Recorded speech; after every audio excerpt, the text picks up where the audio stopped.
नमस्कार दोस्तों, स्वागत है आप सभी का पाथफाइंडर पर। आज से कुछ ही दिन पहले खबर सामने आई थी कि हमारी सुप्रीम कोर्ट के द्वारा दोस्तों आसाम गवर्नमेंट को लताड़ लगाई गई थी कि आखिरकार जो इल्लीगल बांग्लादेशी इमिग्रेंट्स हैं जो कि बहुत लंबे टाइम से आसाम में आए हुए हैं, उनको आसाम गवर्नमेंट के द्वारा उनको वापस डिपोर्ट क्यों नहीं किया जा रहा। और अब दोस्तों उसी बांग्लादेशी इमिग्रेशन के किस्से में, उसी पर्टिकुलर मुद्दे को लेकर सुप्रीम कोर्ट ने इस बार केंद्र सरकार और बंगाल गवर्नमेंट को भी दोस्तों लूप में ले लिया है। बिकॉज अब एक नया केस सामने आया है जिसमें कि कुछ बांग्लादेशी इमिग्रेंट्स हैं जो कि पिछले 12 सालों से इंडिया में ही रह रहे हैं, और उनको लेकर सुप्रीम कोर्ट ने केंद्र सरकार और बंगाल गवर्नमेंट से कहा कि आखिरकार इनको अब वापस अपने देश में क्यों नहीं भेजा गया है। और इस चीज़ को लेकर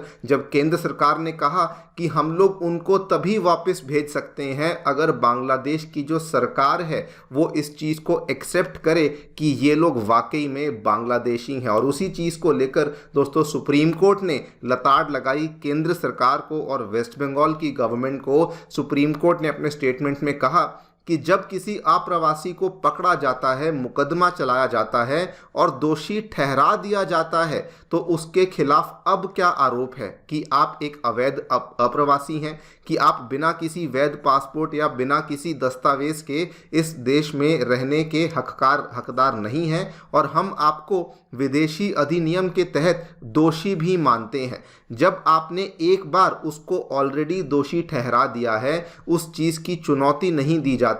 किसी उच्च न्यायालय द्वारा रोक नहीं लगाई जाती, तो पड़ोसी देश से उसकी राष्ट्रीयता और सत्यापन के बारे में बताने के लिए कहने का क्या मतलब है। ये सवाल है जो कि हमारी सुप्रीम कोर्ट ने अब डायरेक्टली बंगाल गवर्नमेंट और केंद्र सरकार से रेस किया है। सुप्रीम कोर्ट ने तो बल्कि ये भी कहा कि जब ऑलरेडी आपने किसी बांग्लादेशी इमिग्रेंट को ये डिक्लेयर करके कि वो बांग्लादेशी है, उसको फॉरेनर्स एक्ट के तहत सजा दे दी है, तो आप लोग उसको वापस क्यों नहीं भेज रहे हैं। जो काम 30 दिनों में होना चाहिए था, उस काम को लेकर 12 साल हो चुके हैं, लेकिन अभी तक आपने यहाँ पर उन लोगों को वापस नहीं भेजा है। इसी पूरे सिलसिले के बारे में दोस्तों हम लोग बातचीत करने वाले हैं कि क्या एग्जैक्टली सुप्रीम कोर्ट ने यहाँ पर कहा है, एंड क्या कैसे सुप्रीम कोर्ट ने सिक्योरिटी इश्यूज को रेस किया है, एंड इवन कुछ प्रोसीजरल मुद्दों के ऊपर भी बात करी है, उसके बारे में चर्चा करी जाएगी। एंड मोस्ट इंपॉर्टेंटली डिस्कस करेंगे कि आखिरकार ये जो इमिग्रेशन का मुद्दा है इसका क्या नेगेटिव इम्पैक्ट इंडिया के ऊपर पड़ता है, उसको भी जानेंगे। आइए शुरू करते हैं मेरे साथ। मेरा नाम है अनिरुद्ध। यदि आप लोग हमें फॉलो करना चाहते हैं, हमारे लेक्चर्स के अपडेट्स को प्राप्त करना चाहते हैं, तो यहाँ पर दिए गए टेलीग्राम चैनल्स के माध्यम से ऐसा कर सकते हैं। दोस्तों आगे बढ़ने से पहले बताना चाहूँगा कि अनअकैडमी ने आपकी यूपीएससी परीक्षा की तैयारी को आसान और अफोर्डेबल करने के लिए अब जितनी भी मंथली करंट अफेयर मैगजीन्स हैं, प्रीवियस ईयर क्वेश्चंस हैं, एनसीईआरटी नोट्स की समरीज और फ्री प्रीलिम्स मॉक टेस्ट हैं, ये सभी चीज़ें आपके लिए निःशुल्क अवेलेबल करवा दी हैं। इन सभी चीज़ों को डाउनलोड करने के लिए जो लिंक है वो नीचे डिस्क्रिप्शन बॉक्स में दिया गया है। लेकिन फिर भी कोई क्वेरी है, कोई भी डाउट है, तो आप लोग डायरेक्टली इस दिए गए फ़ोन नंबर पे फ़ोन कर सकते हैं, एंड हमारी टीम आपको हैप्पीली असिस्ट भी कर देगी। All right, so directly coming to the news, क्या देखने को मिला है हमारे सुप्रीम कोर्ट के 2 जजेस के द्वारा दोस्तों एक बहुत ही बड़ा सवाल खड़ा किया गया है। असल में एक यहाँ पे मामला चल रहा था बांग्लादेश से इलीगल इमिग्रेंट्स को लेकर, और वहीं पर हमारे सुप्रीम कोर्ट के ये वाले जो 2 जजेस हैं, justice JB Pardiwala and justice R Mahadevan, इन्होंने कहा कि जब ऑलरेडी जो लोग हैं वो प्रूव हो चुके हैं कि ये बांग्लादेश से आए हुए इलीगल इमिग्रेंट्स हैं और ये वेस्ट बंगाल की जेलों में तब से रुके भी हुए हैं, इनको दोषी भी ठहरा दिया गया है और इन्होंने अपनी सज़ा भी पूरी कर ली है, तो आखिरकार इनको अभी वहाँ से वापस डिपोर्ट क्यों नहीं किया गया है। सबसे पहले तो सुप्रीम कोर्ट ने सिक्योरिटी इशू को यहाँ पे हाईलाइट किया। इन्होंने बल्कि कहा कि आज के जो हालात हैं, आज का जो यहाँ पर स्टेज बना हुआ है वो ये है कि हमें इमीडिएट स्टेप्स लेने चाहिए और ऐसे लोगों को वापस भेजना चाहिए, बिकॉज ये इंडिया के लिए सिक्योरिटी पॉइंट ऑफ व्यू से सेफ नहीं है। लेकिन फिर भी हम लोग ऐसे लोगों को इंडिया में रख कर बैठे हुए हैं। और उसके बाद सुप्रीम कोर्ट ने जो प्रोसीजर फॉलो किया गया by the centre and the Bengal government, उसके ऊपर भी सवाल खड़ा किया, जिसका जिक्र मैंने स्टार्टिंग में भी किया था। इन्होंने कहा कि जब किसी इलीगल इमिग्रेंट को आपने पकड़ लिया, उसके ऊपर मुकदमा चला दिया, उसको दोषी ठहरा दिया, तो अब तो उसके ऊपर और कोई आरोप बचा नहीं है लगाने को। अब जब वो डिक्लेयर हो चुका है कि वो इलीगल इमिग्रेंट है, वो किसी वैलिड पासपोर्ट के बगैर इंडिया में नहीं रह सकता है, और उसके बाद अब तो हमें उसको वापस डिपोर्ट ही कर देना चाहिए। तो हम लोग यहाँ पर किस चीज़ का इंतज़ार कर रहे हैं, यही बड़ा सवाल है जो कि सुप्रीम कोर्ट के द्वारा यहाँ पर दोस्तों रेस किया गया है। नाउ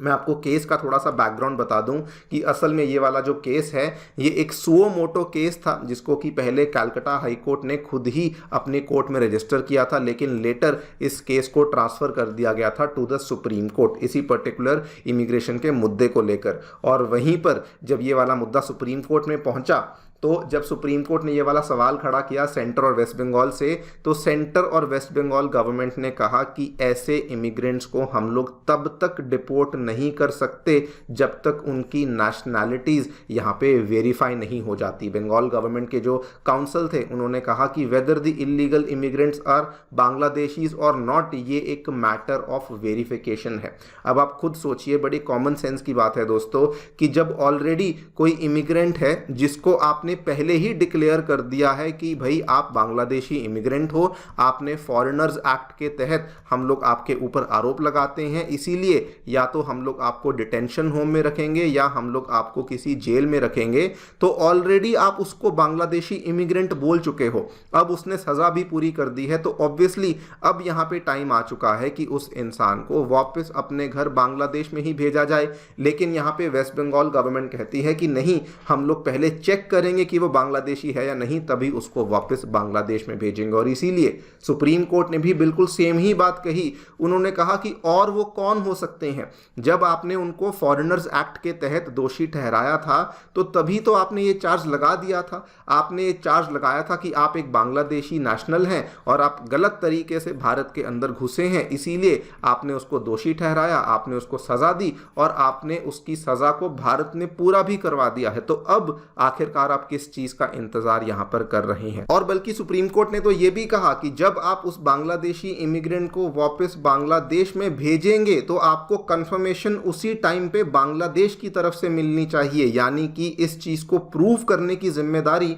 कि वो बांग्लादेशी है या नहीं ये हमारी नहीं है, ये जिम्मेदारी उनकी है। सुप्रीम कोर्ट ने कहा कि that is not your problem and चुपचाप इन लोगों को वापस बांग्लादेश में भेजा जाए। बल्कि सुप्रीम कोर्ट ने तो यह भी कहा कि शुक्र है कि ये लोग इंडिया में ही आए थे, बिकॉज इंडिया में जो इलीगल इमिग्रेंट्स आते हैं दोस्तों, इनको मेंटेनेंस दी जाती है, इनको यहाँ पे मकान शेल्टर दिया जाता है, मेडिकल एड दी जाती है। अगर ये किसी और कंट्री में चले जाते, मान लीजिए नेपाल में चले जाते या मान लीजिए म्यांमार चले जाते, तो वहाँ पर तो इनको ये वाली सुविधाएं भी अवेलेबल ना हो पाती। सो कुल मिला के सुप्रीम कोर्ट जो है वो अब इस चीज़ को लेकर बहुत ज़्यादा सीरियस हो चुका है। जैसा कि मैंने आपको बताया दोस्तों, जस्ट आज से 2 हफ्ते पहले भी सिमिलर चीज़ हुई थी, जब आसाम गवर्नमेंट को लताड़ लगाई गई थी। सुप्रीम कोर्ट ने कहा था कि क्या आप किसी मुहूर्त का वेट कर रहे हैं। वहाँ पर आसाम गवर्नमेंट ने कहा कि हमें ये नहीं मालूम कि ये लोगों के एड्रेसेस क्या हैं। तो उस टाइम पे सुप्रीम कोर्ट ने कहा कि ये प्रॉब्लम हमारी थोड़ी है, इनको बांग्लादेश में छोड़ दीजिए,